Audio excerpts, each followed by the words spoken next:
अस्सलाम वालेकुम। 3H&N में खुशामदीद। डॉक्टर अकीला सगीर है।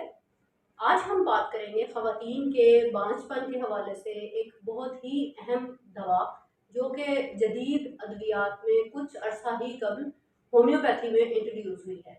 इस दवा का जिक्र डॉक्टर जूलियन ने अपनी प्रूविंग के बाद जूलियन मेटीरिया मेडिका में किया है और आम तौर पर डॉक्टर हजरात को इसके बारे में ज़्यादा इल्म नहीं है और बाज़ार और फार्मेसीज़ में भी अभी इसकी अवेलेबिलिटी कम है क्योंकि कुछ होम्योपैथी फार्मेसीज इसको तैयार कर रही है।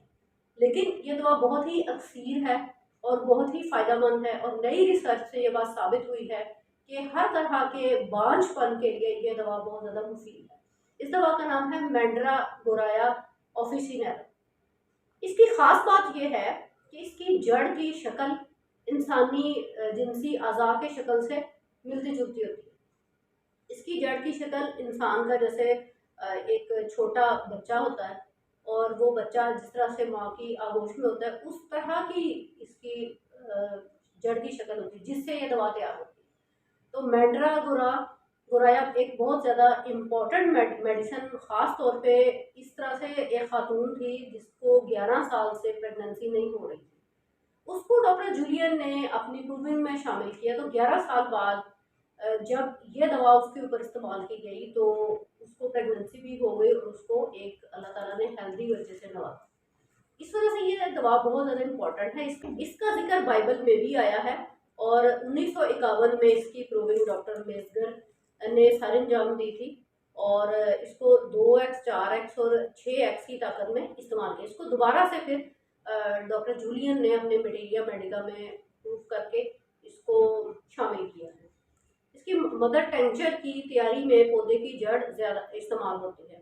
इसकी अलामात में जहनी दबाव, एक अफसरदगी, एक यास की कैफियत होती है कि इंसान मुख्तलिफ किस्म के सदमे को बर्दाश्त ना कर सके और पेशाब आने के बाद अलामात में वाज़िया कमी वाक़या हो जाती है और अक्सर औक़ात नज़ा की सी कैफियत होती है। जिस तरह से मरने से पहले एक इंसान के ऊपर कपकपी सी तारी होती है उस तरह की कैफियत होती है। और इसमें नफ्सियाती कैफियत बदलती रहती है, चिड़चिड़ापन, गुस्सा आना, कभी बहुत खुश, कभी बहुत उदास, अफसरदगी होती है और कभी उल्टी तरतीब हो जाती है। यानी कि पहले खुश हैं, फिर नाराज़, उदास, फिर परेशानी और कभी इसके रिवर्स ऑर्डर में आ जाता है। यानी ज़हनी अलामात पर ये दवा बहुत अच्छा असर करती है। असाबी अलामात में इसका दर्द पेशानी में इज्तिमाई खून हो जाता है और सर ऐसे लगता है सर में तपकन है, गरमाइश है, सर दरमियान से दर्द करना शुरू होता है और बैक साइड पे जाता है और दर्द इतने ज़्यादा होता है कि इसको छुआ भी नहीं जा सकता। जो और ये मरीज़ अपने आप को थका मांदा महसूस करता है उस दर्द की वजह से।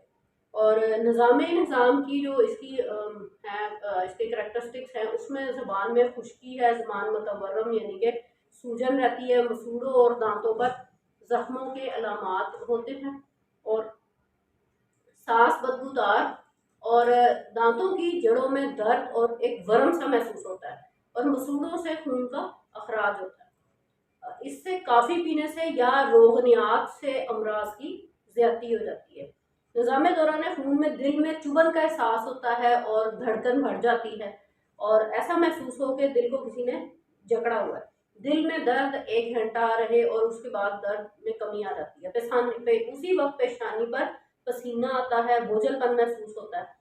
खड़ा होने से दस्त होने लग जाते हैं और टहलने से कमी हो जाती है और चेहरा अचानक जर्द हो जाता है और इसके जो है ना बाकी सिम्टम्स इसके अगर हम देखें हरकत के आज़ा पर तो इसकी हरकत के आज़ा में वाज़िया तौर पे दाएं बाजू में सुई चुभने का एहसास होता है जो कि हाथ तक फैल जाता है।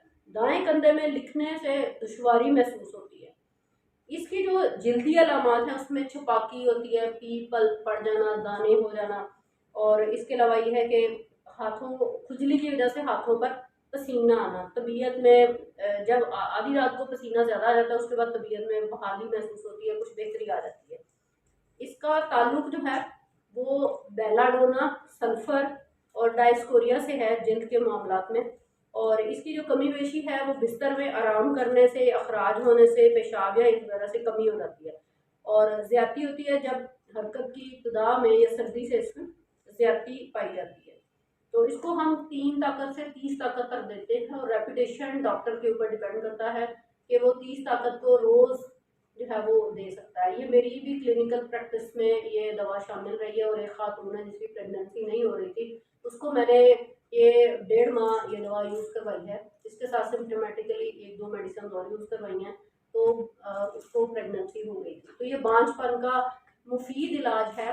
नाज़रीन, उम्मीद है मंडरा गुराया का आपको लिटरेचर अच्छी तरह से समझ आ गया होगा, और इसको आप अपने दूसरे कोलीग्स को और स्टूडेंट्स को शेयर भी करेंगे। बहुत शुक्रिया, थैंक यू वेरी मच।